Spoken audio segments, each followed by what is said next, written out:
Ask ChatGPT about best period underwear, and a company with about 300 employees shows up as number 2. Ask best women's underwear brands, and Victoria's Secret, a $6.5 billion company, takes the top spot. Same category, completely different results. The difference isn't budget, it's positioning. The brand at number 2 is Knix, a leak-proof underwear company that started in Canada and still runs with a lean team even after being acquired by a larger parent company in 2022. They don't have Victoria's Secret's ad spend or brand recognition, but in AI search, they're still seeing excellent results. So how is that possible? In this video, I'm going to break down exactly how Knix wins in AI search for the queries that actually drive purchases and show you how to apply the same strategy to your brand starting today.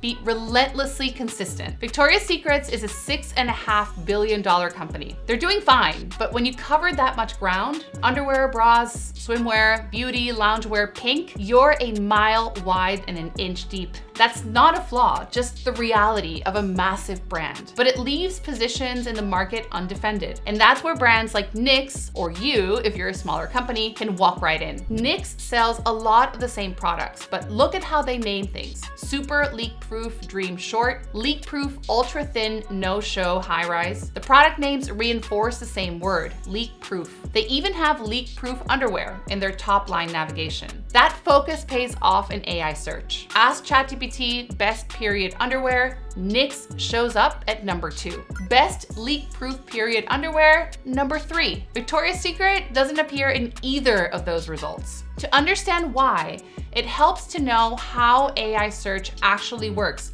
at least most of the time. When you type a question, the LLM breaks it into multiple subqueries, a process called query fan-out. It searches those queries across the web, prioritizes the most relevant results, and pulls them together into a single response. When every signal about Knix points to leak-proof, that association locks in. So the question for your brand, if AI could associate you with one thing, what would it be? If you're not sure, 3 questions can help. 1, which customers get the most value from your product, and which specific feature drives it? This is not just about who loves you, but what they love you for. 2, which customers have become vocal advocates? The ones writing reviews, posting on Reddit, recommending you unprompted. 3, and what do all those customers have in common?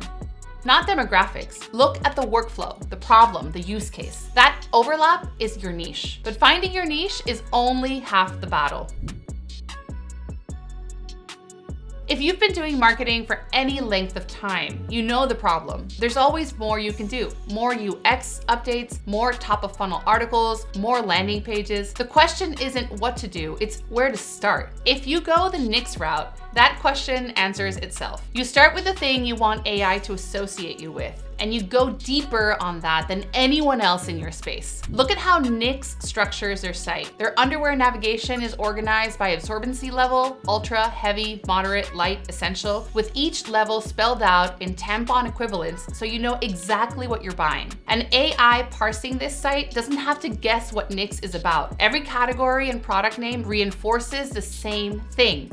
Leak-proof. This is exactly the kind of architecture that helps AI make recommendations. When someone asks about absorbency levels or leak-proof features, the AI can confidently point to Knix because those exact terms are already baked into the navigation. Then look at the content they're building around it. Blog posts explaining how period underwear actually works, absorbency guides helping you pick the right level for your flow, postpartum content for new moms, C-section recovery guides. Every piece reinforces the same association. If the question is about leak-proof underwear, Knix has an answer. Victoria's Secret isn't doing this. They're not publishing blog posts about period underwear mechanics and postpartum recovery. They don't need to. They're serving 100 product lines across dozens of categories, but that means that the position is undefended.